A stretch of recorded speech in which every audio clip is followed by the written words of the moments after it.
right, everybody, we are digging for wisdom week 5 style. Professor Diggs is with us, as always. The Wizard's with you, as always. We're hitting week 5, and after week 5's over, halfway point. Boy, I hate saying that, man. I really do, because I feel like we're just getting started here, and halfway mark's coming up. Diggsy, we had some games last week before we get into this week's games that we were going to – there's a couple of them that we were going to decide – we felt were playoff deciding games, like who's going to be the fourth and who's not going to make it. You saw what happened in the Thursday night game, Pearson Berkner. Oh, you weren't there live, but you saw the highlights. And I was at the Cedar Hill Waxahachie game. We know which teams are real and which teams probably are going to be on the outside. And I think DeSoto fans are pretty happy that the one team is out because they don't have to go through the big dogs to get that state title. Yeah, that was big. We talked about it, and just the way it happened. I mean, even the way you were telling me it happened, and then I saw the clip that Olivia posted. You could just literally feel the stadium just have that energy evaporate from it with that pick six. So it was 14-14. Cedar Hill was potentially going up for maybe a field goal, maybe a late score, and then they threw a 90-yard pick six, and it was done. And it's almost like you could see the quit, like that they had just been kicked too many times, and that was just it for Cedar Hill. And Waxahachie went on and had a incredible second half. Were able to dominate that second half, winning that game.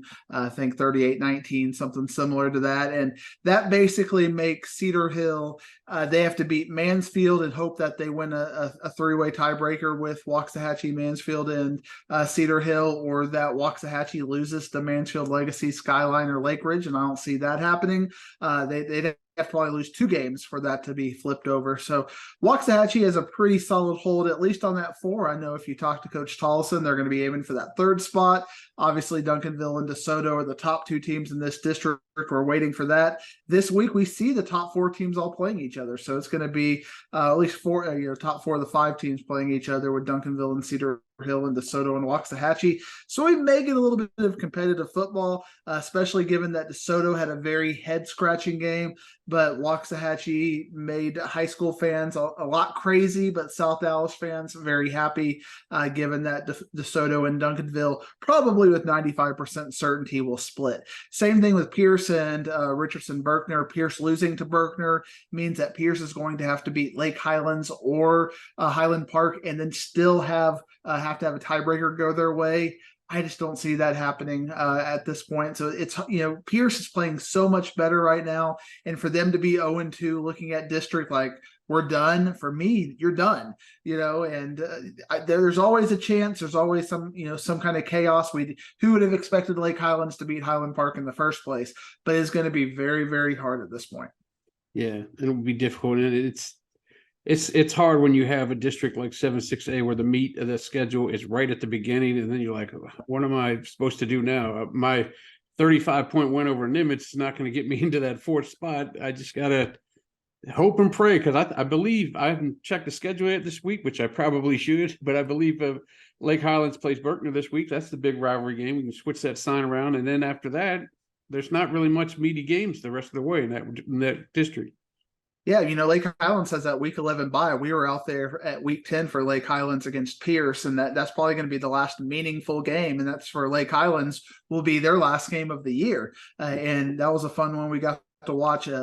We double-headered it with Braswell, or not Braswell, but Allen and Geyer.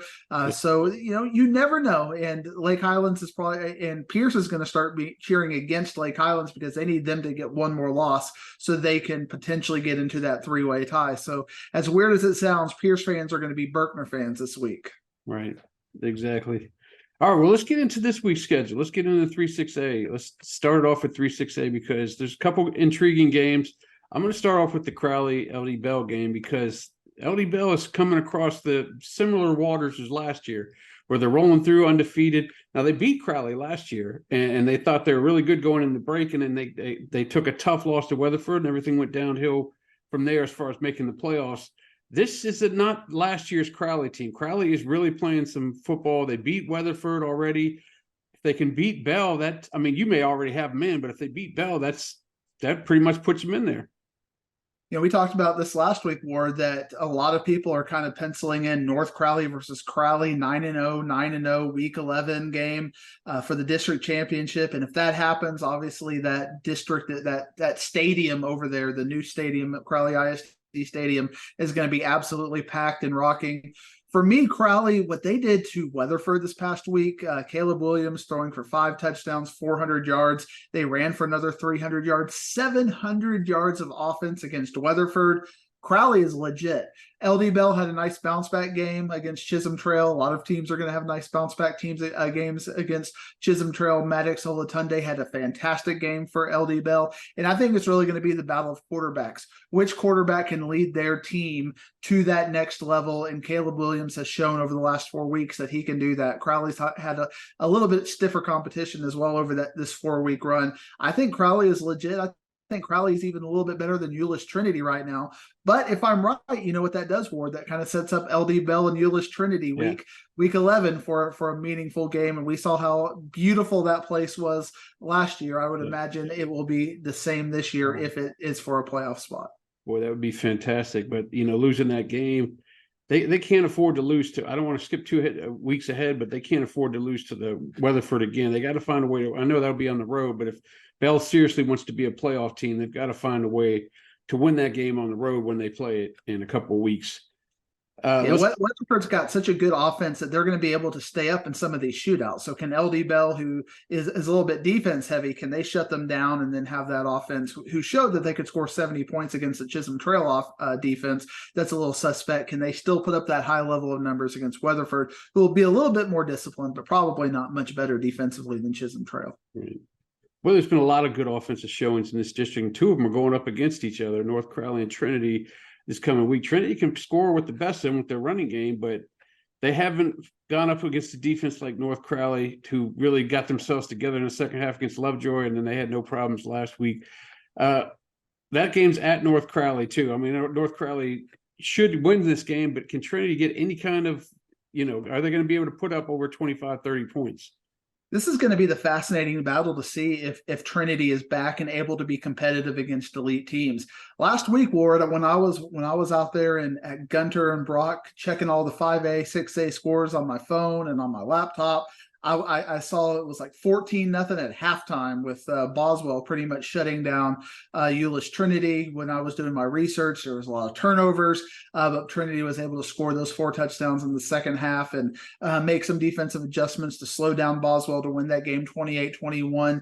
Every time we look at Trinity, there's always that one half where Trinity is just a little bit suspect. They're going to have to play for 48 solid minutes against North Crowley. And even if they play for 48 solid minutes against North Crowley, I don't know if they're good enough to beat North Crowley with their best game. So I think if Trinity gets better, they can keep this game competitive. I think at their best, North Crowley is a 14-point favorite. At their worst, North Crowley might have to be getting into some fourth quarter game management. Since Trinity hasn't shown me that they can play 48 minutes, I can't predict it or assume it. So I think North Crowley will be having some fourth quarter game management in this one. I think North Crowley is going to win this game by at least 5 scores. Going away. Yeah, Trinity had to play a clean game. We can't even talk about this. I checked the scoreboard and saw there's a couple turnovers. You can't even talk that way in this game because they'd be blown out of the water if they're not clean. Let's move on to 4-6A. Let's talk about how Carroll and Byron Nelson have kind of taken charge of this district as we thought they would. Byron Nelson has really proven to me that they're something special. I saw them on offense all of last year in that one game that I saw a half of before the Thunders came in, but it's the defense that's really showing me something. And then Southlake Carroll pitching the goose egg against Timber Creek. These teams look like it's just another collision course waiting for that matchup. We are waiting for it, but Ward, we need to air out some grievances right here, and it kind of relates to 5-6A coming up next. But you were at the game, Denton Braswell against Byron Nelson, and you said Braswell cooked, had no, done with the season. You're just got the burial thing. And now that you have a little bit of perspective that they've beaten Rock Hill and probably have the only legitimate chance, you tell me how good that defense is that they made them look so bad. Yeah, I was ready to pack them up. I was told them to get their shoulder pads up in the lockers and get ready to pack everything in. And they were like, look, we still got 6 games left. And I said, I don't want to hear it. It's over with. It's not over with. It's just that Byron Nelson is just playing out of their minds on defense, which is something that we didn't say last year, but they really got themselves together for this year with the experience they got. And man, oh days, I think they're going to be able to challenge the Southlake Carroll team when that thing goes on. I don't think that Southlake's going to run away in the second half like they may have done the first time they met. This is going to be something. This will be Whataburger game of the week worthy for sure.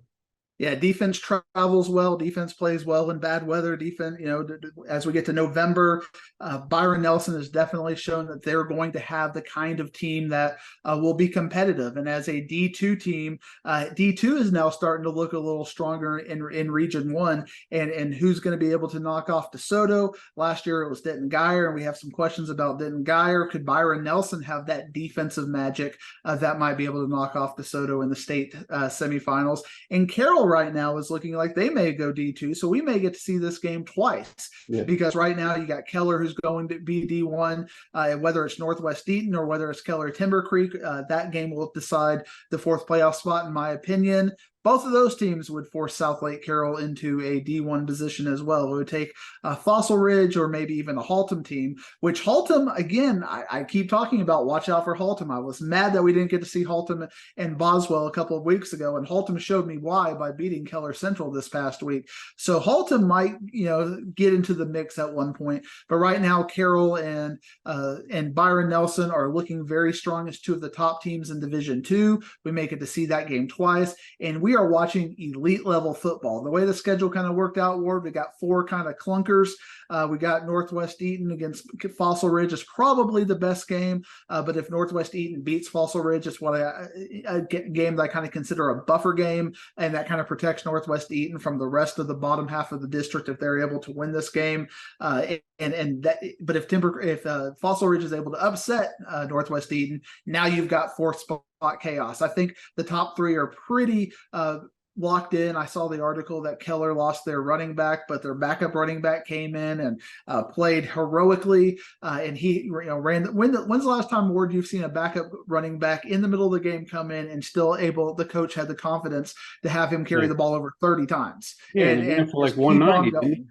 He ran for like 190 in that game too. I was looking at our highlights. I was like, I had to ask my guy Pox. I was like, Pox, you got the right team? Who is this guy? But yeah, they turned him into a workhorse too, didn't they?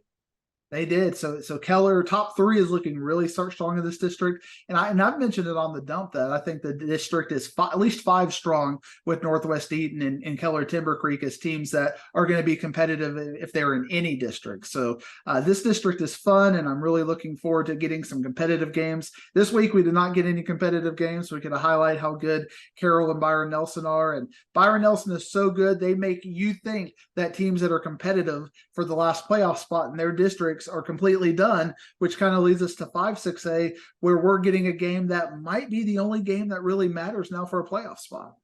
Yeah, that's right. Allen is bouncing back, and they're playing a Braswell team that I already cooked up and put away for dead, and they're back. If they can pull that upset off, I mean, well, there's going to be pandemonium in there if they break that win off. Allen, all of a sudden, they took some things you said personally, Ward. I think they didn't like your Houston Inside High School Sports when you had just had that your announcer over there just talk about how C.E. King is the next big thing, and Allen just nothing over there, and everybody in Houston was fired up over there, like, yeah. What is that, 14-6A or whatever? We best district in the world. We're the district of doom. And now Allen comes back and beats McKinney Boyd 63-7. As they heard that commentary was 11 o'clock on Saturday night over there in Houston. Yeah, exactly. They were hooping around, throwing parades for C.E. King, and I was like, relax for a little bit. You still have, North Shore, Summer Creek, and Atascocita. Let's not crown yourselves quite yet. But Allen bounced back from that and took it out on those Boyd Broncos, and now they got a Braswell team.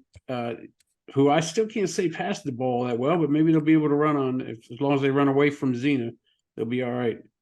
And that's where the coaching is going to be an integral battle here, because how can Braswell create a scheme to slow the game down, take the possessions out, and run against Allen? Because Allen's defense has been good, but it's certainly not the elite level. It's certainly not great. It hasn't been Allen's standard in the past.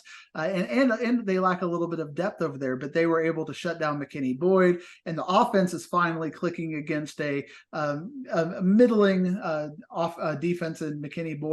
I think Braswell can be competitive with Allen. I think it might take a turnover or two for them to win the game. I think Allen is probably an 18 to 21 point favorite, just kind of clean, or able to get, I think they'll be favored to at least get one turnover on Braswell. But if Braswell can play a perfect game and get a turnover, this game gets real close, real quick. I think Allen is going to kind of get that buffer win. And once you have the buffer win, we're just going to be watching the big four play each other for playoff positioning. But Braswell, if anybody has a chance, now that Braswell beat Rock Hill pretty handily, I think it's going to be Braswell. So this is probably the last meaningful game as far as it relates to who makes the playoffs. But there's going to be a lot of meaningful games about how they are seeded still in this district. Exactly. Yeah, and on the flip side, this is a good chance for Allen to get some momentum here. If they can beat Braswell, then they have Rock Hill in an open in a bye week before they start hitting these big dogs coming up.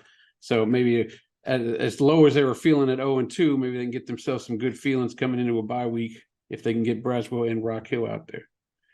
All right, moving on to 6-6A. These are my games this week. I'm not traveling too far away from the house. I'm tired of traveling all the way down to Sea Hill and all these places. I need to stay near home, man. I got to make sure my home's safe, make sure the security's good, my grass is growing, all that stuff. So I'm going to stay here and see Flower Mound in Louisville, and I'm also going to see Marcus and Hebron. Talk about these games, because you talk all the time about how Flower Mound is well coached, which I completely agree with. And Louisville has a chance to say, hey, listen, remember, we lost to Highland Park, but this is our district, and you are going to bow down to us if they can come out and do something to Flower Mound right off the bat.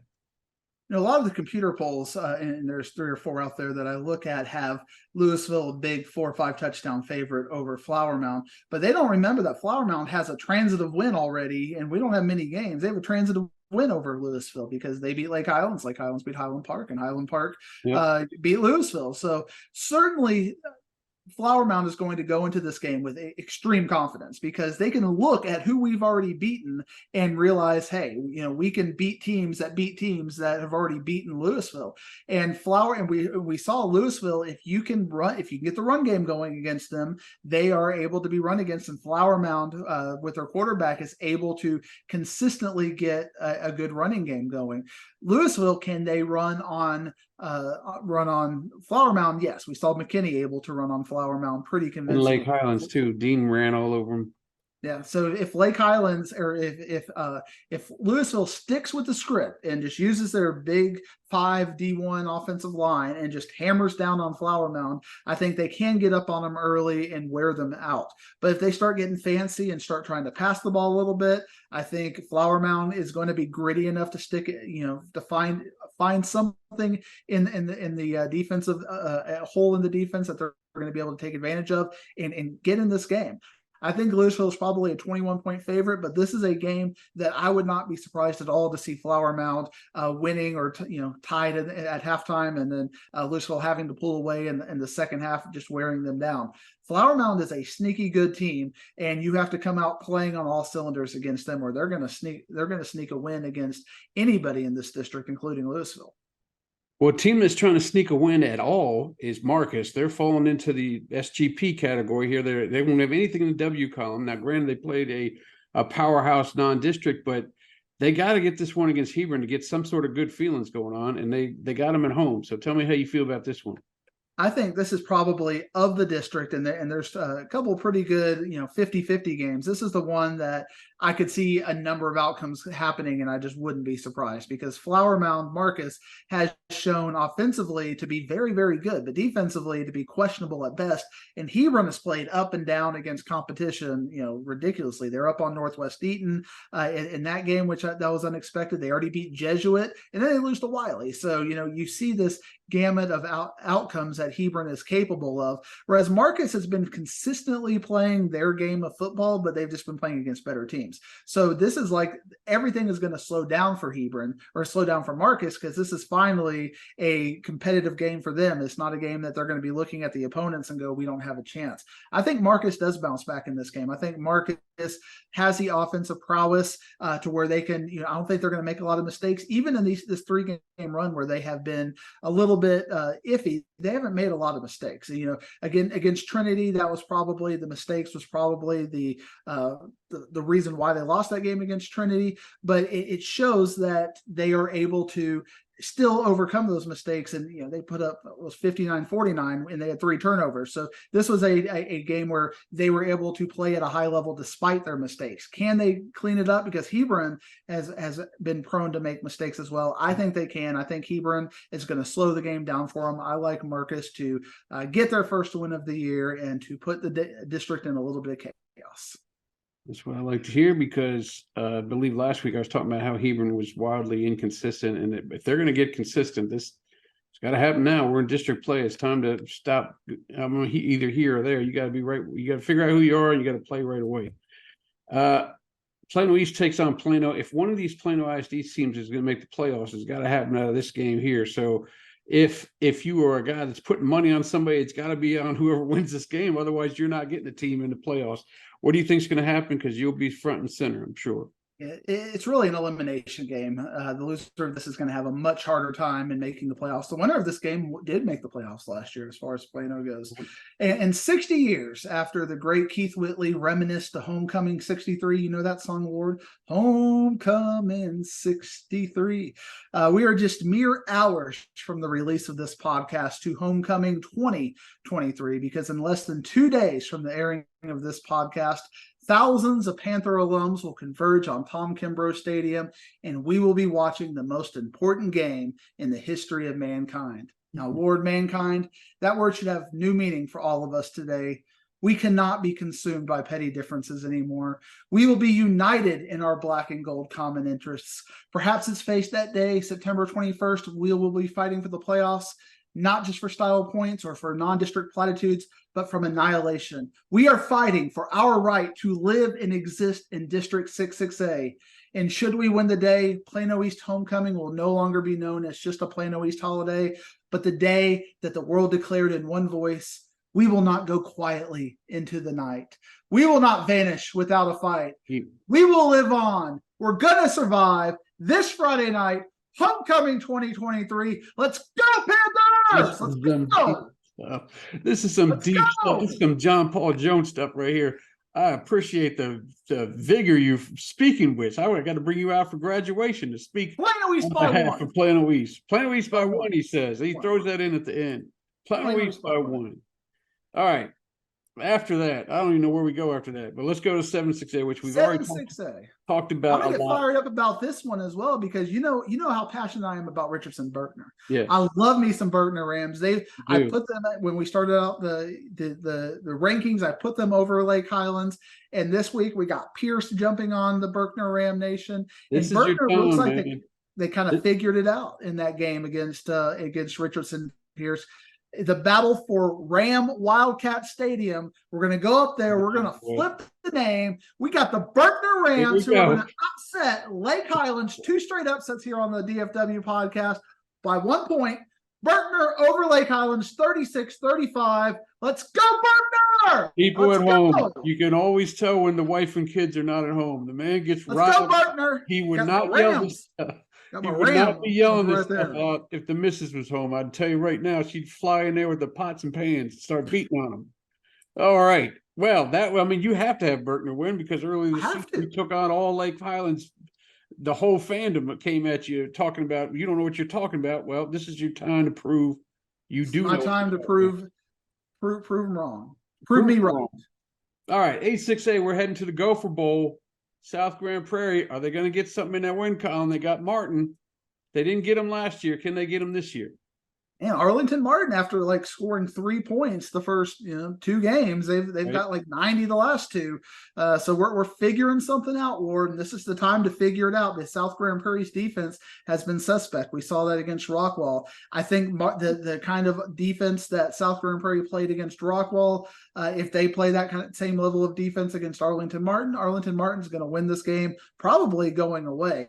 I think the only thing that we have is maybe South Grand Prairie had some injuries against Rockwall, but Rockwall pretty much beat them up and had their way against South Grand Prairie. South Grand Prairie, as opposed to last year, doesn't have that defensive game changer. The kid who can take an interception for 6. They had a couple of players last year who were able to do that. Right now, they have a good defense, but it's just very average. And when you're average in 8-6A, that's going to be good against 5 teams, not good against Martin, who it looks like they figured it out offensively. I think Martin wins 42-28. And they had a linebacker that came back this year that had over 120 tackles last year, but I guess he's the offense has figured out who he is and they double team him. Secondary making the tackles this year, Ward. That's the problem. That is the problem. They're going deep, man. They've given up 5 touchdowns in each of their games, 5 touchdowns or more. So that's not a good recipe for victories. I know that much. 9-6A, Diggsy. I got a guy going out to Saxe and Wiley East. That game looks like it's going to be nice. Can Wiley East's defense shut down Saxe again? What do you think about this one? I want to pull back the curtain because I think it is important and imperative for our listeners of the DFW podcast after my Independence Day Plano East speech to realize how fair and impartial I am when it comes to the show about Plano East and what is best for the show. Because Ward, you gave me the opportunity. You're like, Diggs, we got some games. What do you think we should do? We got Wiley East and Saxe over here, and right down the road we got Plano East. Yeah, and you're going to take the other 2 6A games. And I said, Ward, I think for the coverage, 3 6A games, I think we got to give 9 6A coverage to 11. You're like, okay, you're right, Diggs. We should do that. You might have done that anyway, even if you just laughed at me. If I said, let's go cover Plano, you just might have pointed at me and go, you're such a homer. Get out of here. I like you to feel involved. You're my guy. You do like me to feel involved, but I think Wiley East Saxe has the opportunity to be a really good game because of the way that matches up, the way that Saxe has been throwing the ball. If they can get Khalil Lockett out there in space, and now we're going to have Lockett versus Henderson as a game. And looking at the box score, we're starting to see Wiley East get Henderson more involved on the offensive side of the ball. And he's a playmaker on both sides of the ball. So you get him out there in space. I think he had 5 carries for 100+ yards last week against Naaman Forest. So I like that Wiley East is using its talent to the best of their ability because their quarterback position, they got the 2-headed monster right now. They still haven't really figured that out, but they got their defense figured out and they got Henderson figured out as a top player. I think Wiley East is going to win a slugfest against Saxe. I think your camera crew is going to see a great game. We're going to see a 28-21 game where Wiley East pulls it out in the 4th quarter. It is a camera crew too. I got a husband and wife team going out there to shoot that one. So it's going to be it will actually be a crew. So good observation there. Dude, let me tell you something. We talked about Braswell. If you told me after what I saw in week 1 with Garland that they would be 3-1 after they said, go ahead and run the clock in the second half, we're done with this one, I would have been, you could have thrown me in front of a bus because I've been like shocked and stunned and all that, but that's where we're at. They're 3-1. They got a Rowlett team that's 1-3. What is going on over there at Garland? Can you figure out how they're winning games, or is it just because? How shocked were you that McKinney North beat Lancaster this past week? That was, we're going to get and to they're up 21-0 at one point. North is that one loss they got was just the head scratcher. But what's going on with? We'll get on to them in a little bit. I want to know what's going on with Garland. I mean, as good as McKinney, Garland wasn't that beating you saw from McKinney North was more about what McKinney North is doing, not what Garland is doing. And Garland's got a pretty good team. And this is, again, one of those buffer wins, and we're starting to break out the tiers in this district. We've kind of seen Rowlett and Naaman Forest the last couple of weeks fall off.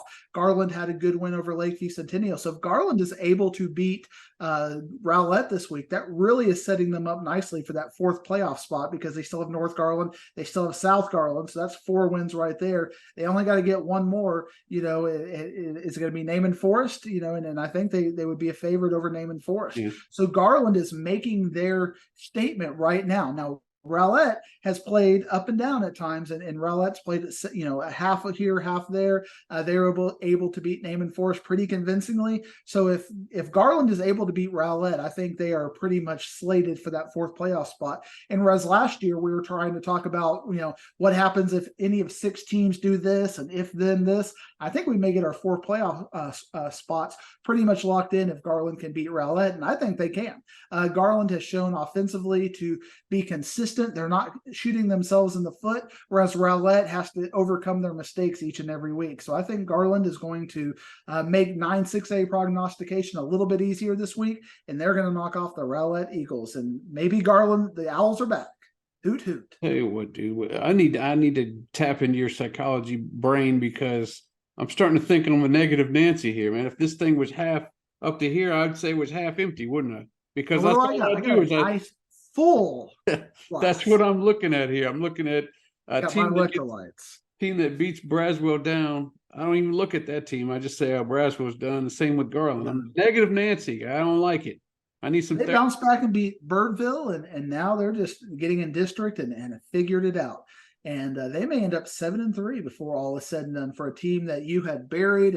Goodbye. Unbelievable. All right, 10-6A game of the week. Rockwall versus Rockwall Heath. How many overtimes are we going to go into? How many points is the scoreboard operator going to have to ice down his wrist because he's pressing too many buttons?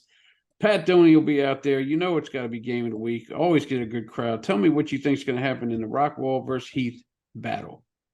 We know that Rockwell's defense has been middling at times, and offensively they've been great. They've gone back to that quarterback rotation this past week. They both had both of their quarterbacks had 12.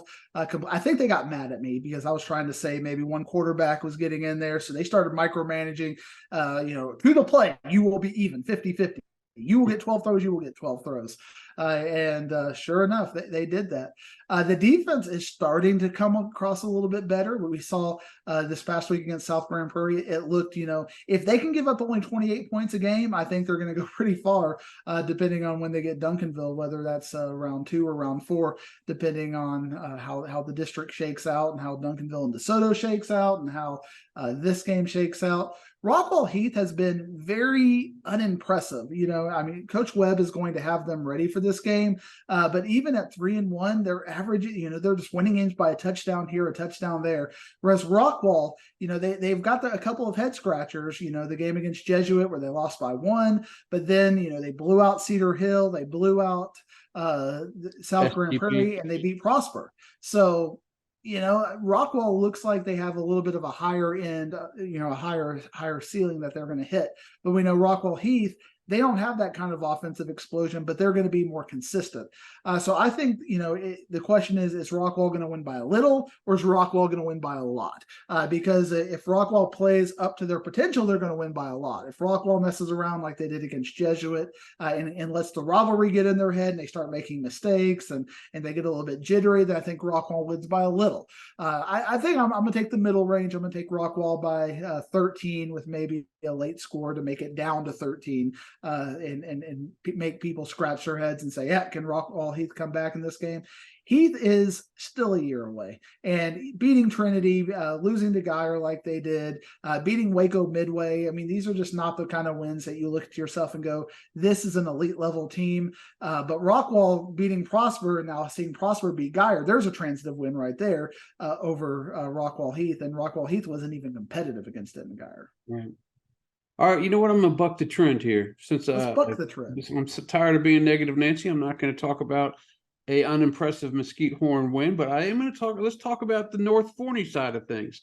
They're scoring 5 touchdowns a game in their first 4 games. They may not be playing the greatest of opponents, but they're 4-0, and they're doing things. Tell me what's going on with the Falcons, and can they go into Hamby Stadium and do some things with Mesquite Horn? I was looking at the very first game. And they played White House, and all of a sudden, all my East Texas friends were expecting White House to be great. And, here we go again. And White House beat them up last year. And then all of a sudden, North Forney, beats White House. And I'm hearing, the White House had some controversy. They had a fight, right before the game where they lost a couple of players and this, that, and the other. And then North Forney keeps coming out and they keep winning and they are impressive. And every week they are getting better. Coach Luster over there, part of the Randy Jackson tree, has played fantastic. I'm sure he could play fantastic. He's built like a tank, so I bet he could get out there and play great. But he has really done a great job coaching up this North Forney team. Last year was kind of his first year. That first year where you're figuring it out after losing Coach Jackson. But Coach Jackson, almost kind of handpicked Coach Lester and said, "You are the guy. You are ready. If anybody from my staff can continue this tradition that I've built, it's going to be you." Last year, he started to wonder, is this going to be a situation where maybe Coach Jackson was wrong? We just needed to give it a little bit more time, and we've given it more time. So whereas North Forney has been overly impressive over the last few weeks, Mesquite Horn, as you mentioned, has been kind of that very meh over the last couple of weeks. They were able to figure it out against Arlington, but it took it till the fourth quarter before they were able to figure it out. Lost to Tyler High in a pretty significant way. I think it's going to be a slugfest. I think it's going to be high scoring because I don't think North Forney is going to have the defense to slow down the athletes for Mesquite Horn. I still like Mesquite Horn. I just think they have too many athletes. Legend Bay is the man. He is him.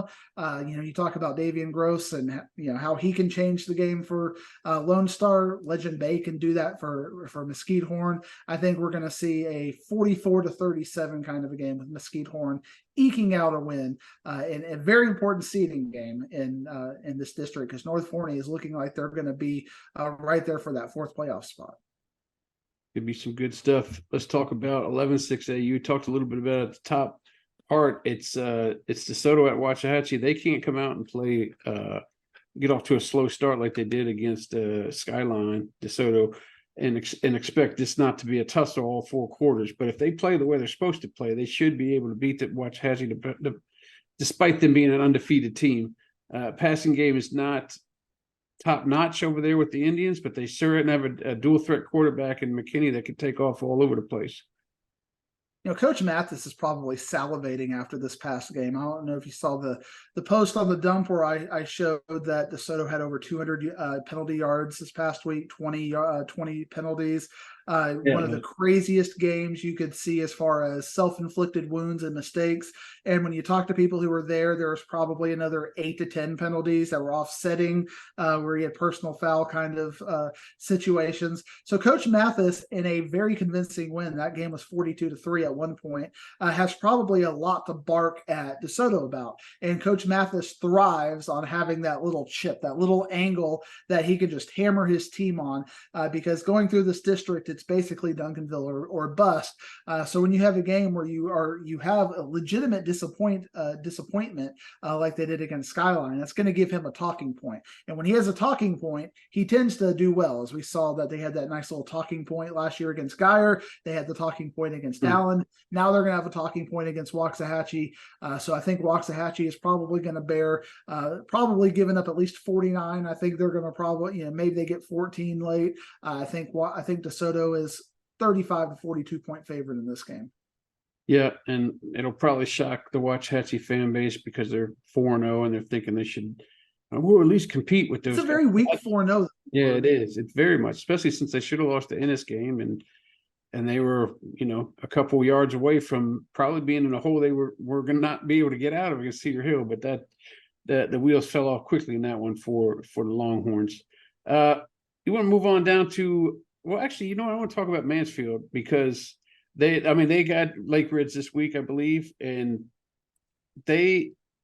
I want to know what kind of squad you think they got because they're gonna have that open date, and then it starts the real squad start coming through. I was thoroughly impressed with the game against Summit, and they've done nothing to turn me off since then.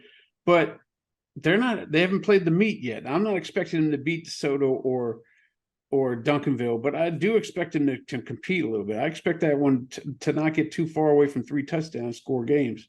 What do you think about that team from what you've seen in the first 4 games? I think they're very hard to calibrate because, we've already seen against Lake Ridge, they have a transitive win over Lake Ridge since they beat Summit. Summit just destroyed Lake Ridge.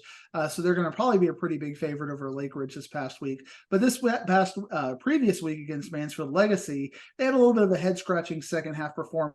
They let them stay in the game, let them score a bit in the second half, and they were able to win, by a 42-31 score. But it was not a game where, I talk about style points on here a bit. I didn't see the style points in that game. But, it's a rivalry game, and you have Mansfield on Mansfield violence.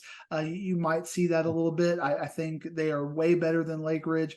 but they're also not nearly as good as Duncanville and DeSoto. And the problem with Duncanville and DeSoto, and it's kind of like what you see with South Oak Cliff when they get into district, they are so hungry for competition. They are so hungry for somebody to come up there and fight them and give them a little bit of competition, that if they get hit in the face a little bit, they're gonna get mad, and they're gonna direct all their energy at Mansfield. So Mansfield is all of a sudden, yeah, we're better, but now we've made Duncanville mad. Now we've made DeSoto mad, and we're getting their very, very best.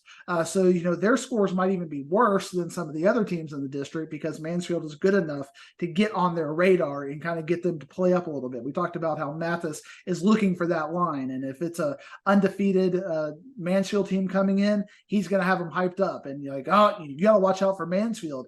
I think there was a quote of you a couple of years ago, or talking about a couple of years ago, where Mansfield was like, we want DeSoto one more time, and they're going to find that, and they're going to play that clip like they want us. Like, here you go, you got us. And I think it could be worse. So it's really hard to know how good or bad they are, because they are so much better than everybody they played, but they're nowhere near Duncanville and DeSoto. So you're going to see, a lot of blowouts. They're going to win the games that they're going to win in blowouts, and they're going to lose the games they're going to lose in blowouts.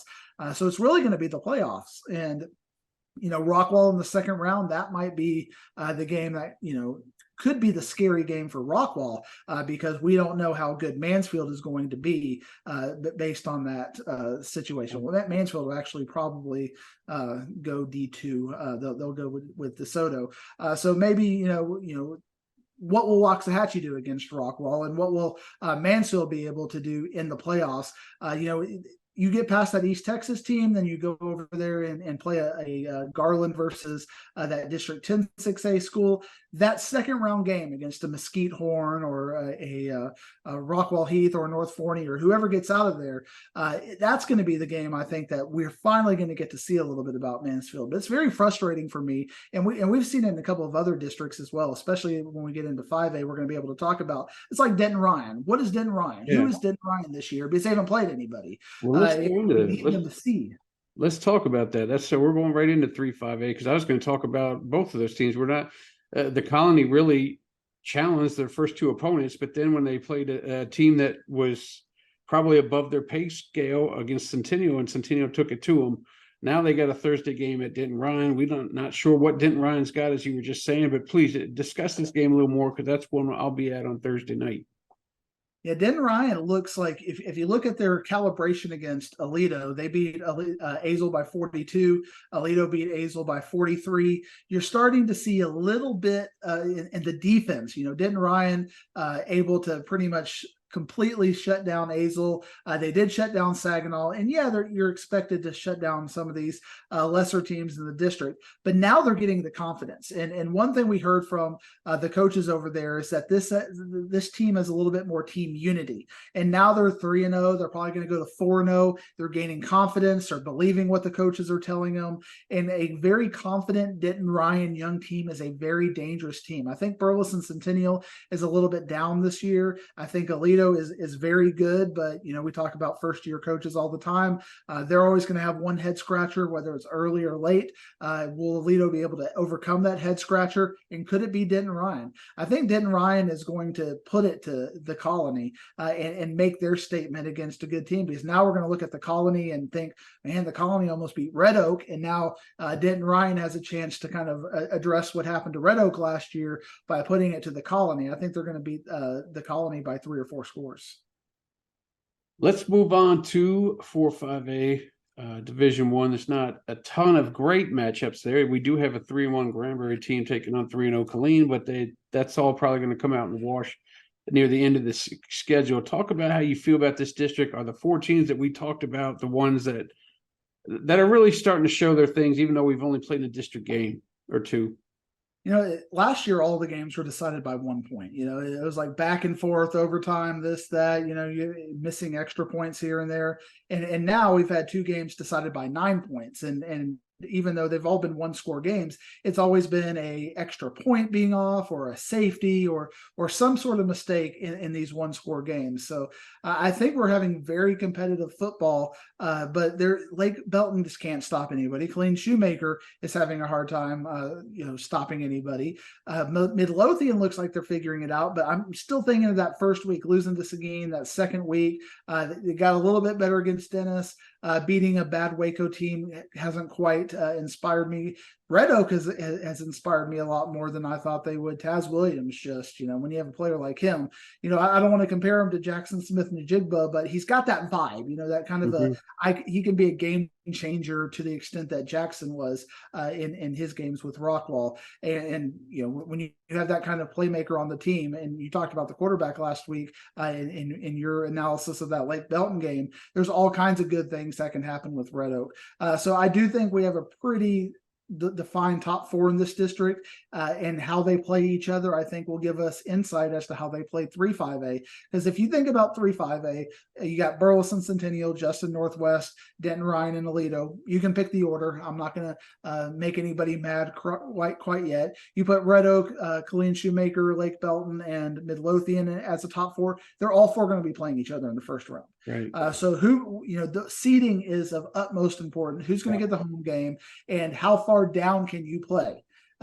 Den Ryan probably does not want to see, Red Oak in the first round again. So, you want to make sure that you don't match up against them. So very fun, very competitive districts. I think both districts have a top four that are defined. And when you get in the first round, every game over there is going to be a game of the week. I think, last year when you were drawing this thing out, you were trying to pick which of these 3-5A, 4-5A games you should go to. Because other than Aledo blowing out whoever they played, I think it was Colleen Shoemaker, every other three game was a banger.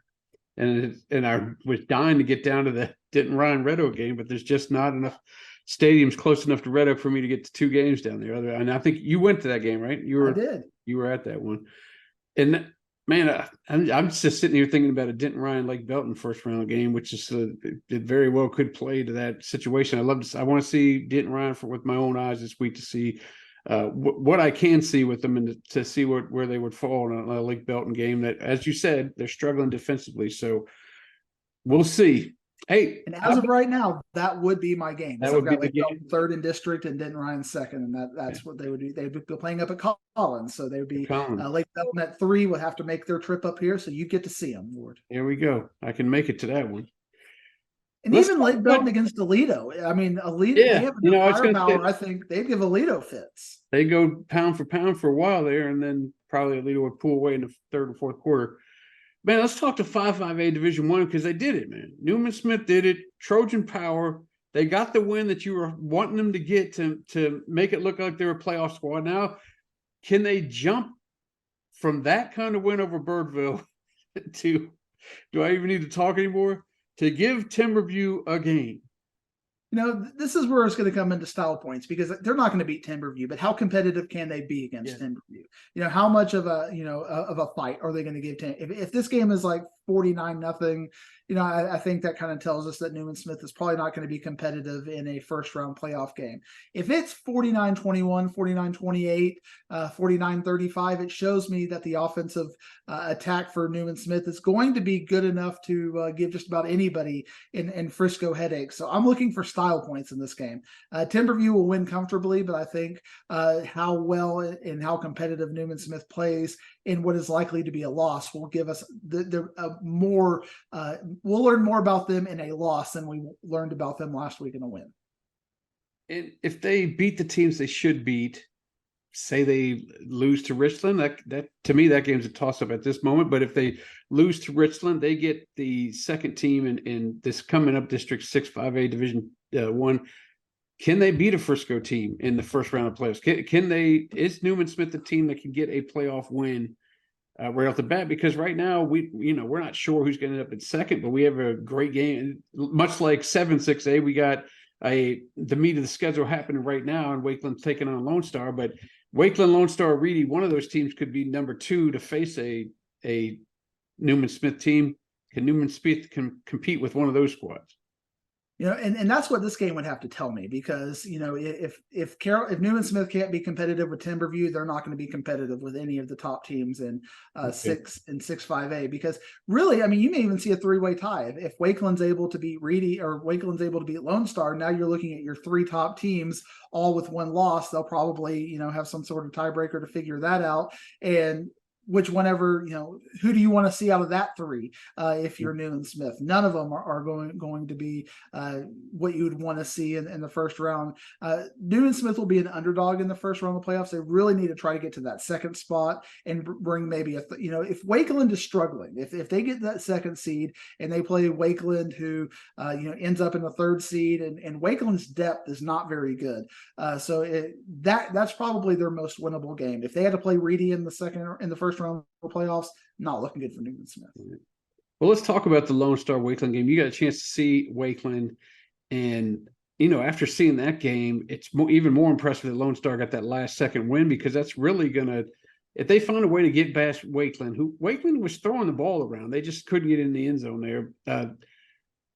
How do you feel like this game is going to take out? Because Lone Star has a chance to get a stranglehold on this district with a win over Wakeland. Yeah, the problem with Lone Star consistently, and this is where Coach Rayburn having 2 weeks to prepare for this game, I think, is going to be one of the bigger X factors in this, because they got to be healthy and rest up last week and watch this game on film and try to figure out, have 2 weeks to scheme up for Wakeland. Wakeland, like as I mentioned in my Newman Smith diatribe, that they're very, very light on depth. Their best receivers are their best secondary. Their best secondary is making their tackles, because their defensive line is not as good as it's been in the past, or linebackers are not as good as I remember them. I remember Wakeland a couple of years ago having a really big defensive line, and that kind of being the heart of their team to help Brennan Meyer as a sophomore. And now Brennan Meyer as a senior is pretty much having to do it himself. I mean, he was running like a chicken with his head cut off against Reedy's defense. But what we do know is Lone Star's defense is a little bit suspect as well. And a very good Reedy defense, Wakeland was pretty much able to carve up. Can they do that against Lone Star? Lone Star, what we have seen in their previous games, is they are prone to turnovers. Wakeland is certainly good enough to beat Lone Star if Lone Star is going to play that level of game that they played against Texas High, and even kind of that first half against Frisco Reedy, where you're head scratching, and Reedy was up on Lone Star a couple of scores, and they had a good second half, and then Reedy came back with 2 late scores, and then they were able to put it away with that Hail Mary walk-off touchdown. So this game, the Frisco people, they say the smart money is on Wakeland, but how can you pick against Davian Gross? Because he is able to control the game on the ground.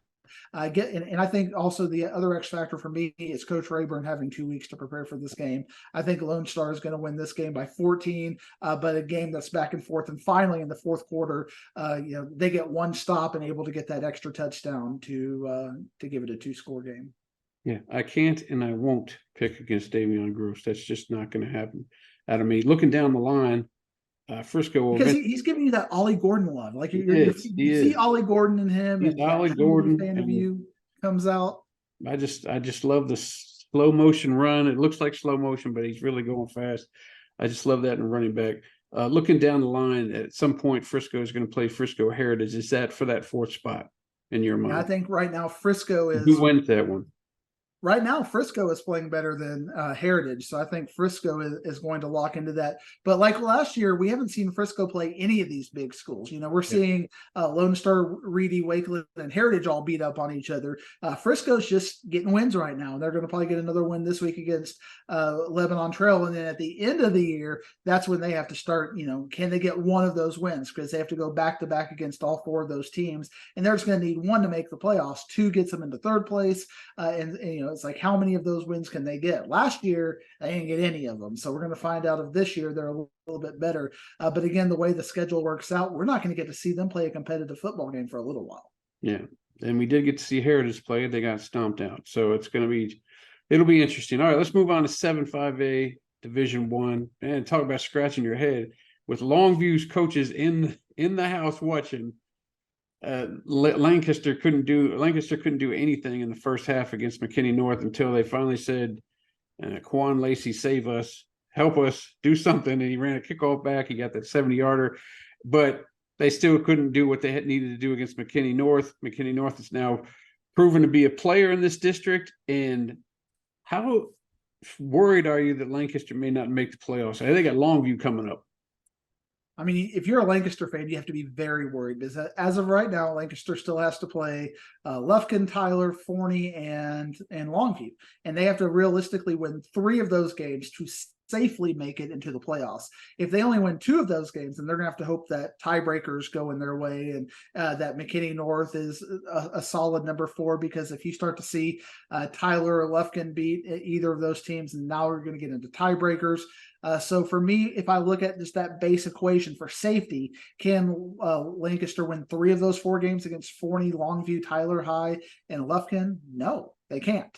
And I think they're going to take their first loss of those 4 this week. And the way Forney is playing, I mean, now all of a sudden that Forney Lancaster or Forney and Longview game is your district championship in this district. So I think Lancaster is going to have to do something special to make the playoffs at this point. Losing to McKinney North is going to be rough. And what you might see, and what I think is going to happen this week, I think Tyler High is going to beat McKinney North. And now you're maybe looking at McKinney North and Lancaster not making the playoffs in this district. I think it could be Lufkin and Tyler High making the playoffs at 3-4 in this district. So Lancaster, it's really hard. And I heard that Lacey got hurt late in the game. They pulled him out or something. I don't know if it's a week-to-week thing or what's going on there. They have no chance if they don't have him. If they have him, I don't think they have a chance against Longview, but I think they might have a chance against Forney, them at their best. But right now, there's just something a little bit wrong with Lancaster. I don't know if it's them reading their own press clippings or, they look at number 3 everybody had them number 3. It was like, Lido, Longview, and Lancaster number 3. And now all of a sudden they're not in our rankings. Or I was going to say, where do you have them now? Where do you have them now? Nowhere? Done. So at this point, I got to see a win. And I think for me, what I can get out of this Longview game is, can they take Longview to the end? If they can take Longview to the end, even if they don't win, I might start to think, okay, maybe they can knock off Forney and they can beat Tyler and Lufkin. But if we're going to see another 42-0 game like we saw with Longview and Lufkin, they're done. Speaking about some of our North Texas teams going out east, Forney and Lufkin, you've already said Tyler you think is going to beat McKinney North. What do you think about and because Tyler has that big win against Horn, that's probably what helped you skew that decision that way. I've seen North twice, so I'm all on North's bandwagon because every time I go out, maybe they need me to ride the bus with them out to Tyler, or is that a home game? I didn't even get a chance to see. I'm going out to Tyler this week. Okay. Heading out I-20 for you, Ward.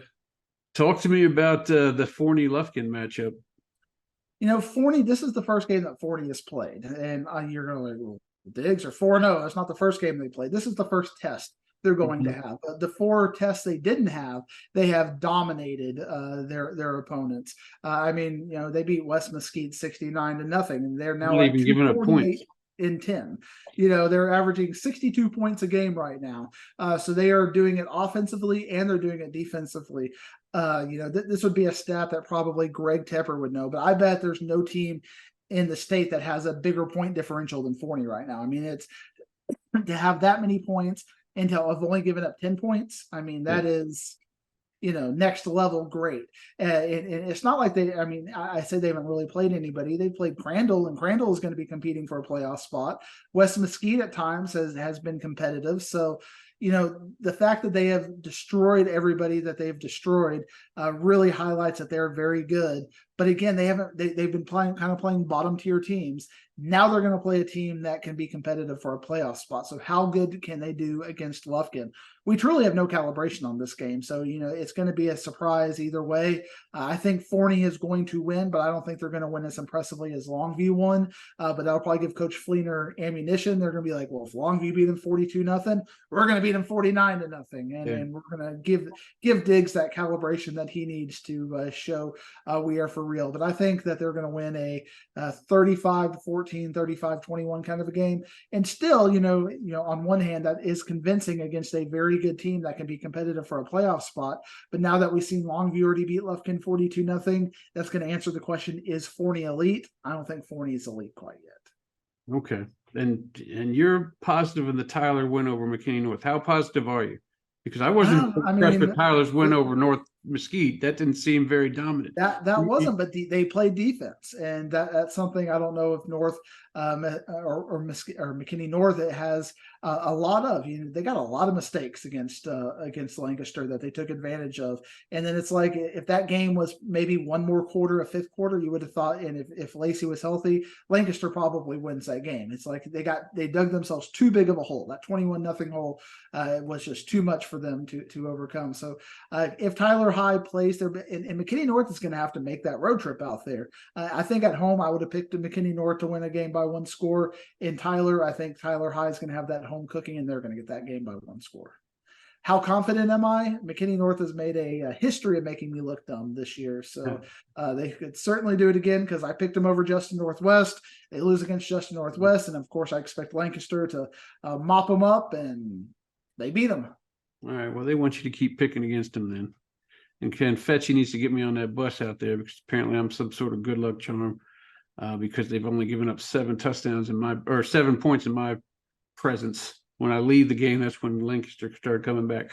All right. You are the wizard. What about North Mesquite and West Mesquite? Nice little Mesquite ISD Teddy Madden touchdown Teddy Bowl.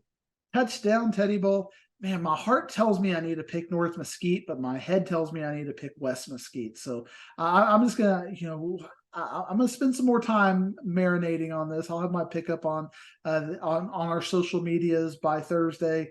But man, West Mesquite on paper looks good, but North Mesquite, they're like you said, they're competitive against Tyler High. I'm actually gonna go right now, Ward, taking North Mesquite. Tim Cedar.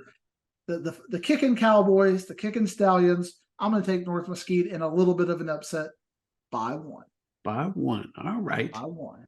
Excellent. All right. So we have, moving down to Division II, we have 3-5A Division II. We got 2 teams that have been dominating everybody, Lake Dallas and Emerson. One team that we are confident will get their stuff together once they start playing dominant teams in Argyle.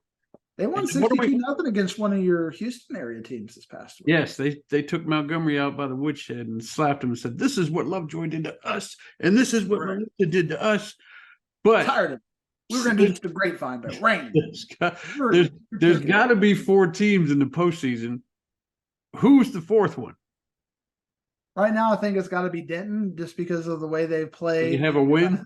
They do have one. They're the only one of those 4 who has gotten a win. And last week they played Gainesville. They lost by 4. Gainesville is a decent team, but this week, Ward, we've got 3 games that are just like, what will be the total point spread of the 3 games in 3-5A? I'm going to set the over under, Ward, at 150. Are you going to take the over or the under for the 3 games? 150. I'm gonna go over. I gotta give confidence. I'm trying to turn myself around. I'm gonna go with the positive approach. More points. They're gonna be by more than we all know. 150 points, Ward. I'm setting that as the over under for the games this week. So so how many crews are you sending out to 3-5A games this week with that 150 point over under? A lot of them are on vacation. You know what I gotta give, and I'm not ducking your question. I'm not sending anybody to them. That's just the way it is. But most people, when you're about ready to produce a show and your lone guest for the show calls you up 15 minutes before they go on air and tells them, I'm on the side of the road. I ran out of gas. And can you come pick me up? Most people would be like upset. And I was kind of mad at first. I was like, Keonde Henry, who we're talking about. I said, Keonde, I got to go out and get you where you start taping. I went out and got him, but as I was driving out there, I was like, man, it takes a certain level of confidence and risk-taking to look down at your gauge and see that thing well below empty and say, you know what, I can still make it from Lake Dallas all the way down to Euless, and I'm going to give it a shot. And that's the kind of confidence I need out of my Lake Dallas Falcons to say, look at Emerson in the face and say, yeah, you're beating up on teams, but guess what? We're going to go and beat you. And then if they start getting beat, they'll just call me up to come pick them up in the side of the road or something like that. But I got to give a little shout out to Keonde. I thought that was funny. He's not shy. He's a very personable guy, but he's like, I'm embarrassed, but can you come out and get me? I'm on the side of the road here. I got no gas. That's what we do for Inside High School Sports. We help out the people that need help, man. But just everybody that watches us, don't call me if you have out of gas. I'm not getting everybody. Fortunately, we don't have your phone number in the databases, but Yes. probably one of the things, the tweets that made me smile last week was I picked Emerson to win by 46 last week, Yes, I and remember this. their team program, did a quote tweet and was like 46. We're gonna feel good if we win by, or I picked them by Half 45. that. Yeah, half that. I'm gonna feel good if we win by half of that, and then they won by 46. Like Exactly. Right that's on what the nose. You had a couple of those. confidence in yourself. I got to give you your props. You had a couple of those last week. I forget what the other one was, but you had to go right back at the guy and say, hey, this is what I said. Yeah, that's what I said. I also picked the other He fun knows one. what he's talking about. That's why we have him on Inside High School Sports. He won't I wear picked the hat Highland 'cause Park he to win doesn't- by 60, which is kind of a random number to pick a team to win by. 63-3 Yep. He knows. on the dot. The man knows. That's why he's wearing the IHSS shirts. Won't wear the hat, but he wear the shirts. Not today. Not today, because you won't get me more shirts, Ward. We're working on it. They're in production. Working on it. I know it's a big shirt. I know you gotta get the fabric machine out for that thing, but still. 4-5A Division II. Guess which district has got the old Wizard working on a Saturday morning? Yes, it's this district, because I'm heading out to Clark Stadium, 11 a.m. to see Cade Barrett, who I haven't seen yet, play for OD White against Southwest. I believe you think this is for the last spot. Are you gonna run out of gas out there? No, sir. I'm having full tank. I don't play risk games like my man Keondae does. See, you already got your double dip. You're just going to head on into Euless right after that game. Exactly. Nice little circle out of it. OD White has just unimpressed me every single game that they played this year. I haven't looked at one game this year that OD White has played, even though they're 3-0, and thought to myself, man, Wyatt looks good every game. They're playing teams that they should be beating by 28 to 35 points, and I wanted those style points, and they win by 2, 7, 6, and there's something to be said for an OD Wyatt winning culture, that they're winning those games. But for me to have, I put him number 15 in the area, and I'm looking real dumb for that now, given how competitive they're playing very bad teams right now. So to me, I need OD Wyatt to make a statement to you.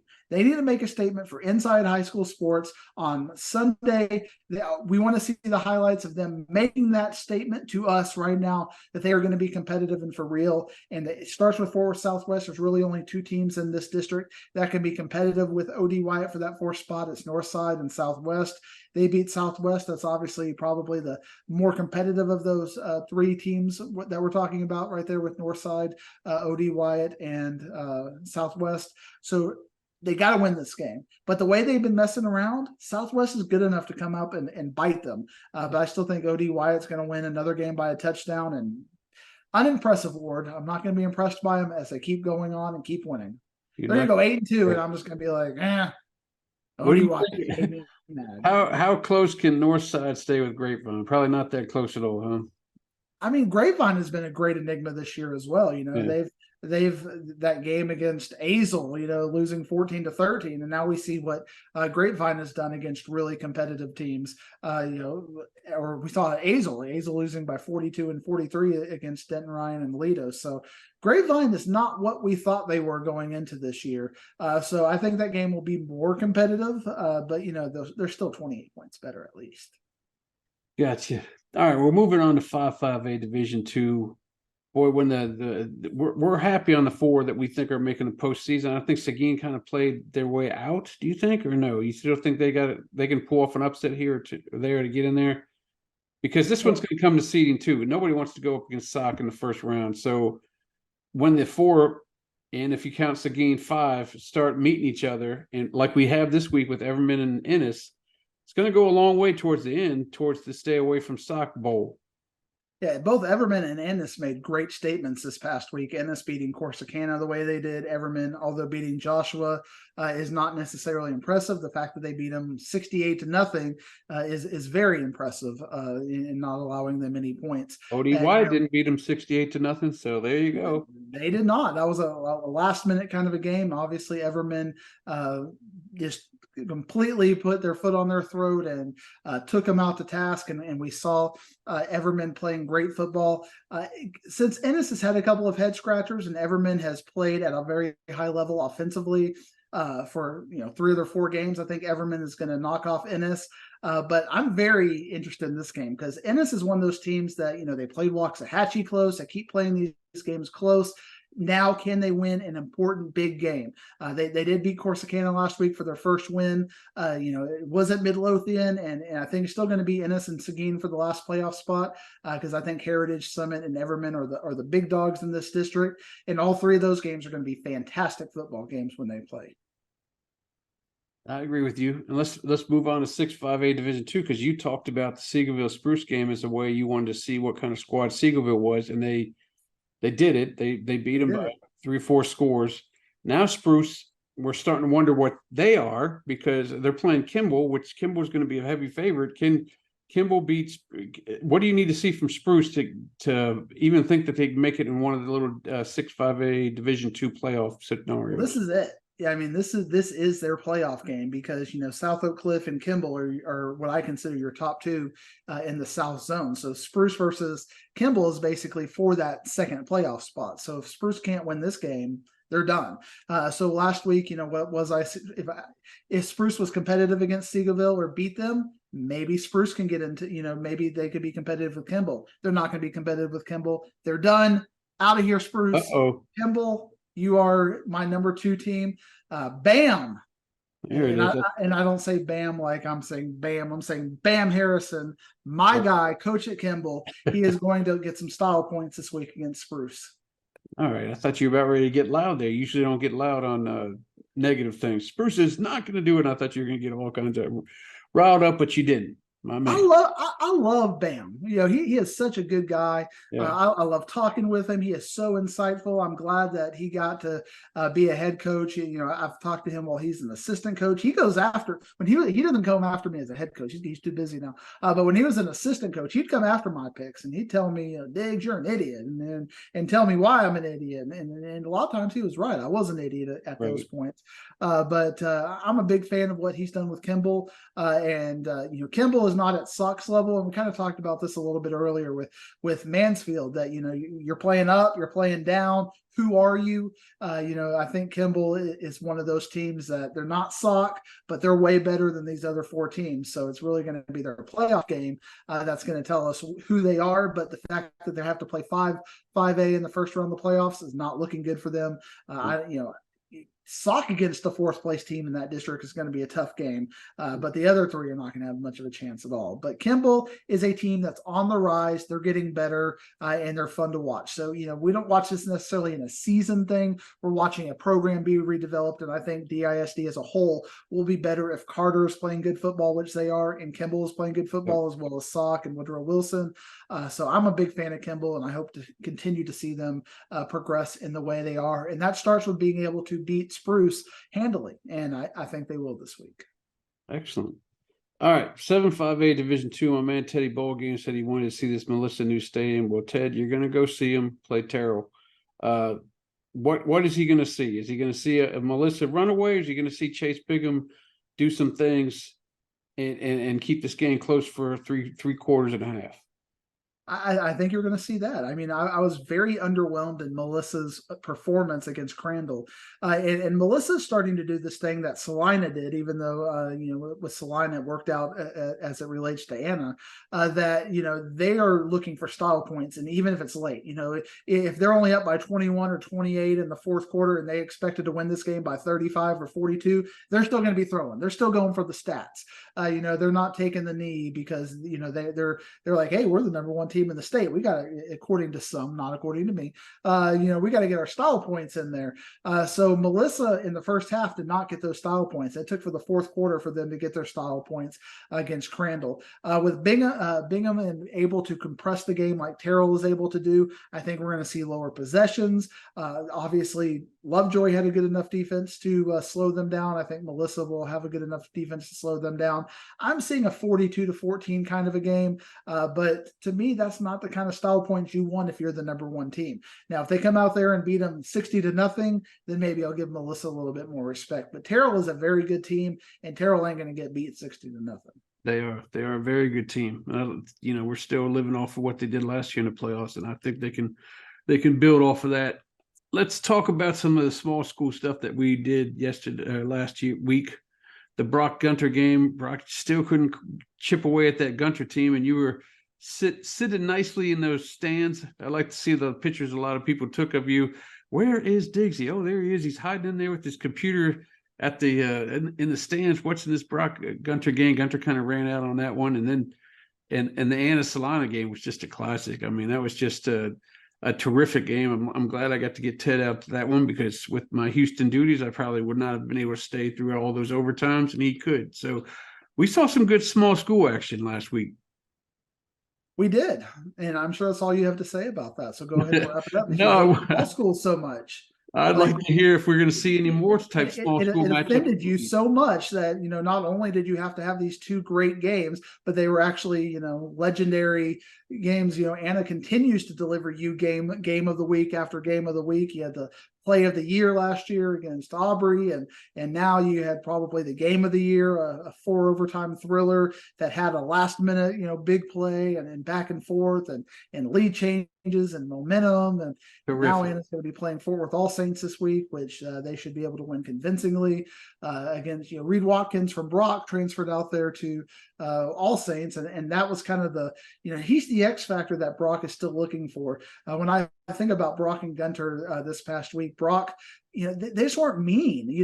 It's like I'm watching these teams, and Gunter is like, just a little brother who, like, they want to fight. They want to get in your face. They want you to push them because they want to push you back. They want a little bit of a scrum, and they're trying to get Brock. Come on, Brock, give us something. Give us something. We want to play. And Brock is like, they're just like, well, y'all are nice. We're all friends here. We don't want to hurt you, kind of a thing. But they had the Jimmies and Joes to be physical with Gunter, and they just didn't do it. There's like a mindset there that there's too nice at Brock right now, and they got to change that. And even when I'm talking bad about them on the District 4 3A report, they're all, Diggs, we appreciate your coverage. You're so nice to us. Thank you for talking about us. We're 1-3, and yeah, we're not very tough, but thank you for talking about us. They need to get mad. I don't let you talk to me like that, Ward. And I'm talking about them like that, and they're like, well, we appreciate you, Diggs. Come on, Brock. It's time to get mean. But what I think Brock can do, and this is a weird psychology thing, and it kind of frustrates me. It's like they really need to build their self-confidence. And, sometimes you hit a kid, you spank a kid, corporal punishment, which research says you shouldn't do. There's your psychology moment of the day.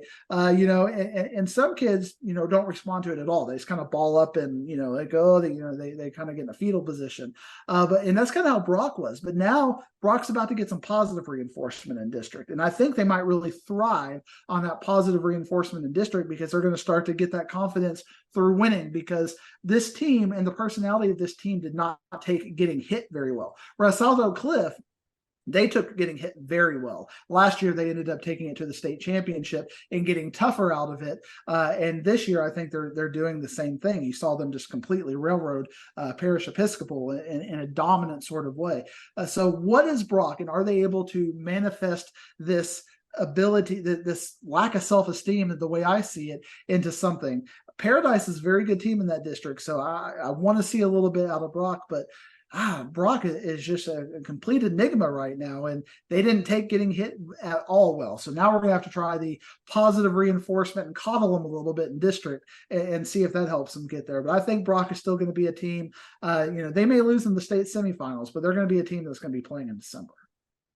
Well, before we go, is there a small school game that we should keep an eye on this week? I wish you could have got a camera crew out to this game, and I understand that why you couldn't. But Pinkston and Wilmer Hutchins, these are two teams that are both 4-0. It's probably for a playoff spot in that 7-4A with Salina, Carter, and Panther Creek being the team, 3 teams that are likely to make the playoffs. And I think both of these teams know that. So we are going to see them lay it all on the line in this game. In 7-4A Division I, that's a fascinating game that even the computer polls have it as a pick'em game right now. Wilmer Hutchins, they figured it out against Hillcrest in this past week. Pinkston has been dominating teams. So which one of those two teams are going to be the de facto fourth team? That's a game I'm looking at in 4A Division 1. 4A Division 2, I'm very excited about Benbrook. You're going to have to get a camera crew out to Benbrook at some point, and we're going to have to check them out. We're going to have to do a feature story on Benbrook because they've gone from 1-9. They're 4-0. And since Glen Rose has been struggling in this district, I'm not saying that Glen Rose and Godley or Benbrook is going to be up to that level, but it's sure fun when you see a team go from 1-9 to a 5-0 kind of team. And I think they're going to be a favorite over Breckenridge this week. So that's another team to keep an eye on. 4A Division 2 as a whole, though, I just every game every week there's something where I scratch my head, like Crum beating Caddo Mills this past week, and then I look at District 7 4A and 8 4A in Division 2, and I see Pleasant Grove and Carthage and Gilmer, and I just think to myself, man, Ward, we're not going to get any of our DFW teams out of this region because those East Texas teams are just so good for so long. 4A, we get to start district in a lot of the districts. Paradise is a team that kind of like we talked about with Mansfield and Kimball. How good is Paradise going to be? Because they're 4-0. They haven't been, they're probably not at Brock's level, but they're going to be better than everybody else. So how much closer to Brock are they? Are they closer to Brock or are they closer to the pack? So we're going to have to figure that out over the next couple of weeks. And how about Toller last week, beating Comanche the way they did? The Snake Farm was in full throttle. They have a bye week this week because their district is getting started. And I'll look for a big bounce back from my Celeste Blue Devils this week to continue that momentum as district gets started. So not really any banger small school games this week as we're starting to get into district. And really in 4A, 3A, and 2A, there's a pretty big gap between the playoff teams and the non-playoff teams. But every now and then, Ward, we'll get a fun game that will be a small school must-see. But I don't think it's going to be this week. Well, I mean, I like that Pinkston Wilmer Hutchins game that you brought up, man. If they threw that game on Thursday, I'd be there in a heartbeat for sure because they played on a Thursday last year, and I was there for that one. And that one still sticks in my brain because that was the one where Wilmer Hutchins made a stop at the end of the game to win it. Pinkston kid got mad and chucked his helmet as far as he could and hit his quarterback aside the head and knocked him out. And I was like, whoa, what is going on here? Because the quarterback's helmet was off and he got hit by a helmet thrown 15 yards. I was like, what is happening here? We still got the whole season left to play. Let's get ourselves together. But this year, they're both 4-0. They weren't both 4-0 last year, but it was still a great game. So wish I could see that one. But we are going to be at the halfway mark for some of these teams after this week is over, which is a sad thing, but we'll know where they are at and what they're going to need to do the last half of the season to get into that postseason. So it's a tricky part it's a fun part of the year and a tricky part of the year as well. They got to manage their wins and losses and get in that postseason. And who is going to be that fourth team in 3-5A Division 2? We don't know. Who wants it? We don't know, but we'll keep talking about it every week. And since I didn't talk your ear off for 2 hours, I'm going to get you to talk a little bit of show stuff. We talked about you're going to be at the 2-6-6A games. You got Denton Ryan on Thursday night. Where else are we going to see camera crews this week? We're going to see Rockwall Heath for sure. I told you Teddy Ballgame is going to be at the Star, and then he's going to roll up to Melissa to see Melissa and Terrell, and then I send my guy Pox out to see Arlington Martin and SGP, and he'll be over at Lancaster to try to root on his alumni to somehow upset Longview in that game. And then, of course, Saturday, I told you I'll be down in Fort Worth to get some Fort Worth action. O.D. Wyatt. It won't be as hot as the last 11 a.m. game I went to, which was week 1, and Garland said, go ahead and run that clock because I can't deal with this heat no more in this beating that we're taking. So it's going to be fun, and then we're going to have a story on I mentioned this to you 3 weeks ago, but we're a story on the Azel twins, 4 of them, 4 sets of twins. 4 sets of twins. Went down there and looked. 2 sets of twins just on this podcast. Exactly. 2 of us, we got 2 sets right here. But 2 of them look alike. The others are fraternal, but still, it's wild to have 4 of them in there. And Coach Devin Doris has nephews, or 2 of them, and he's trying to figure, he's yelling them all out by numbers now because he can't, he can't tell them apart. 18, go over there. 13, find your way to the bench. So it'll be a fun time, and I believe we're going to be talking about on the next level. We're going to be talking about the Mansfield defense players. The one kid going to Baylor, And then we got Legend Journey and just how they're Mansfield Summit, how they're making Summit, how they're supposed to be making Summit's defense something hard to stop. But the Tigers of Mansfield didn't have any problems with it, but other teams have. So it's going to be a fun show, 10 a.m. Y'all tune in. Are we giving out any bobbleheads this week? Bobblehead, Nigel Smith gets one. Sorry about that. I completely forgot. Nigel's coming down. Hopefully he doesn't run out of gas. Hopefully there's enough gas to get down here from Melissa. My boys got in the car after. You're just making everybody drive down there. After I eventually brought gas to Keonde, the boys got in the car. And my sons got in there. I was like, but you'll go see Quinn Ewers. Yeah, exactly. I will. I'll go up there. All right. That's it, Diggsy. You have a fun week. I'll have a fun week, and we'll talk again next week. And hopefully I survive New York City and make it to Tyler on Thursday night. So it's going to be a crazy week for me as well. That's right. Go get yourself a New York slice. My man. See you next week.